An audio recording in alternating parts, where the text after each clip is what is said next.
Phoenix Lady here. Today's bit of video comes from our trip on July 24th, 2020, down US 287 from Three Forks to Quake Lake. I may eventually finish the complete video of that road trip, as it is chock full of fascinating geology, but for now I just want to focus on Quake Lake itself. Because the video is fairly short, I'll set the scene from here, out of Roadside Geology of Montana, 2nd edition. I should note that while the Earthquake Lake geological area is about 20 miles long and is the site of the largest earthquake ever recorded in the Rocky Mountains, on this trip we only visited the Earthquake Lake Visitor Center. From Roadside Geology of Montana, 2nd edition, quote, at 11:37 p.m. on Monday, August 17, 1959, an earthquake measuring 7.5 on the Richter scale jarred southwest Montana. It killed at least 28 people, many of whom were buried under the massive rock slide that created Earthquake Lake. Built as far away as Seattle, it changed the behavior of geysers and other geothermal features in Yellowstone National Park. The Earthquake Lake Visitor Center at the west end of the Madison River Canyon is located atop debris from the slide, the scar of which looms to the south across the valley. This slide was a disaster waiting to happen. The upper part of the mountain is schist, a foliated metamorphic rock with platy minerals that here dip downslope toward the canyon bottom. A dolomitic marble buttress held up the unstable rocks, but river erosion had undermined that support. Earthquake shaking shattered the buttress, reduced friction between surfaces in the schist, and triggered sudden slope failure. When the mountainside collapsed into the canyon, it compressed the air ahead of it, creating hurricane-force winds that sent 2-ton cars sailing through the air and blew people away. The slide moved as an intact mass at over 100 miles per hour on a cushion of air, riding 400 feet up the opposite canyon wall and burying 19 people in the Rock Creek campground. It all happened in less than 30 seconds, leaving behind 37 million cubic yards of slide debris to a depth of 225 feet. Gigantic boulders of dolomitic marble carried to the top of the slide mass remain as prominent reminders of the force of the event. A memorial plaque with the names of the known victims is attached to one of the boulders. The slide debris blocked the river to create a lake that drowned several people. Others escaped to Refuge Point near Beaver Creek. Fear of a catastrophic failure of the landslide dam and the possible undermining of Hebgen Lake Dam upstream prompted the U.S. Army Corps of Engineers to cut a spillway through the landslide in October of 1959. The small trees along the south shore of the lake show how high the water reached before the spillway was completed. The Madison Range, Red Canyon, and Hebgen Lake faults all ruptured the ground surface on the evening of August 17th. The Hebgen Lake fault is well exposed as a 21-foot scarp at Cabin Creek, about 3 miles east of the visitor center. A trench dug across the scarp by the U.S. Geological Survey showed that the fault had ruptured before. Over the last 10,000 to 14,000 years, the Hebgen Lake fault has ruptured 3 times. The last rupture, before August 17, 1959, occurred between 1,000 and 3,000 years ago and produced about 10 feet of offset. Some of the scarp we see today is likely inherited from this older event.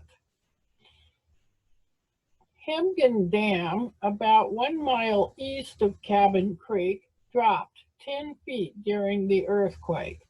The concrete core and spillway cracked but did not fail. The entire Hebgen Lake basin instantly tilted down about 20 feet to the northeast into the Hebgen Lake and Red Canyon faults, drowning the northeast shore of the lake and leaving the southwest shore high and dry.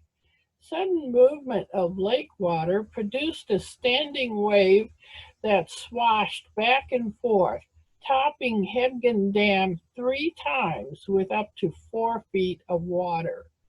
Partially submerged buildings can still be observed at the building destruction site on Hebgen Lake, about 1 mile southeast of the dam. The Red Canyon fault scarp is northeast of the lake on Red Canyon Road, about 7.6 miles from the damaged buildings. The scarp has begun to fade, but is easy to find about a half-mile by trail from the parking area for the Red Canyon Creek trailhead. The fault plane dips toward the lake, southwest, at an angle of 45 to 50 degrees, and seismic data show that the fault merges with the Hebgen Lake fault at a depth of about 5 miles. 2 large earthquakes were produced on the evening of August 17, 1959, on this fault at depths of 6 to 9 miles, causing shaking that lasted between 30 and 40 seconds for each quake. Many aftershocks, smaller earthquakes that occur after the main shock, rocked the area, with 4 measuring more than 6.0 on the Richter scale. It must have been a terrifying night for people in the area, unquote. This first clip is of the slide scarp from the parking lot of the visitor center.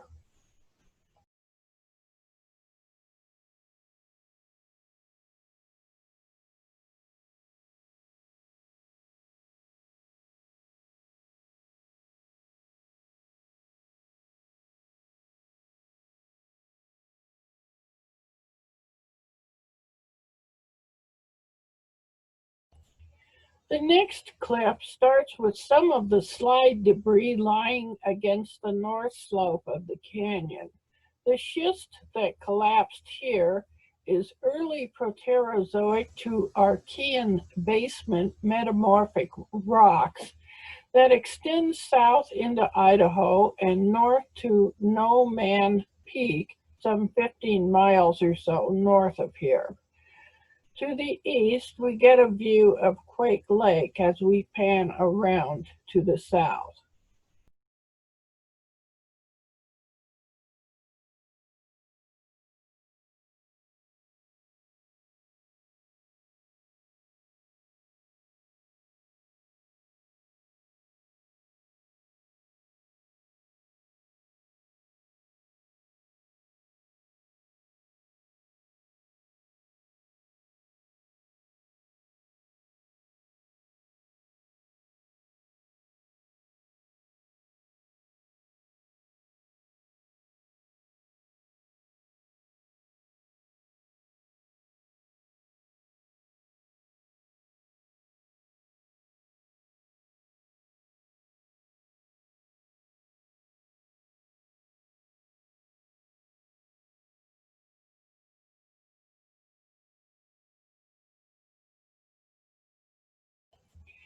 Here we get another view of the slide scarp as we drive toward it.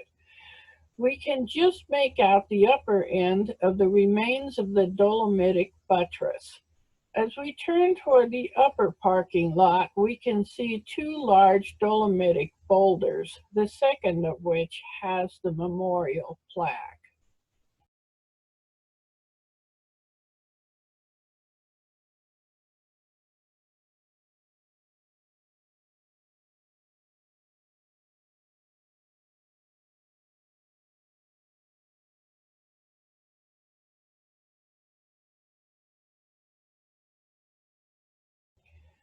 From the upper parking lot, we get a quick look west across the Madison Valley, followed by another view of the slide scarp from a different angle, and then a quick view of the lake.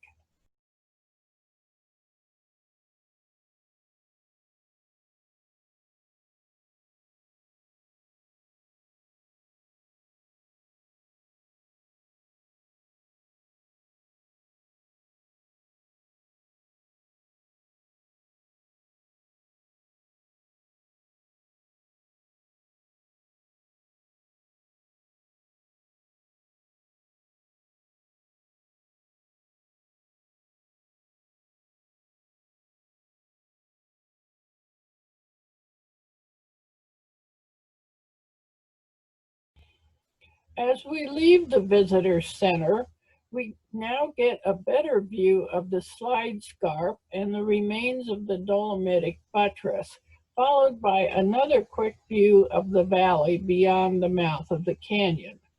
Finally, after a few seconds of watching slide debris go by, we get a nice view of the contorted schist making up the mountain behind the debris.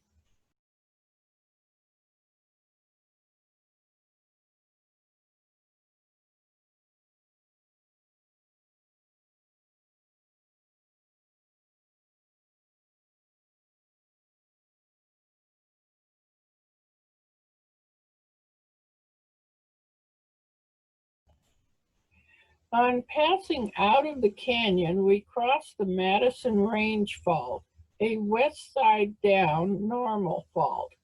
Here we follow the Madison River to our left and the fault, which is lifting the Madison Range against the valley, to our right. The fault itself lies under the break-in slope between grassy recent alluvium and steep 1.8 to 2 billion year old schist. Quite a gap in time.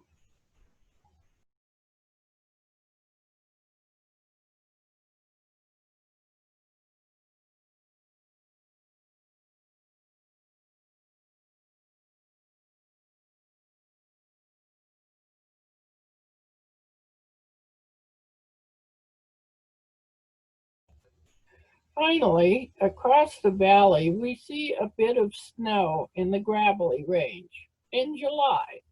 In front, we see Huckleberry Ridge Tuff, but that's a tale for another time. I hope you've enjoyed this short trip back into deep time and that it has helped you remember reality is ever so much more incredible and fascinating than it might seem at first glance. Let your troubles and concerns recede so you can regain your perspective and have a great day. Phoenix Lady, out.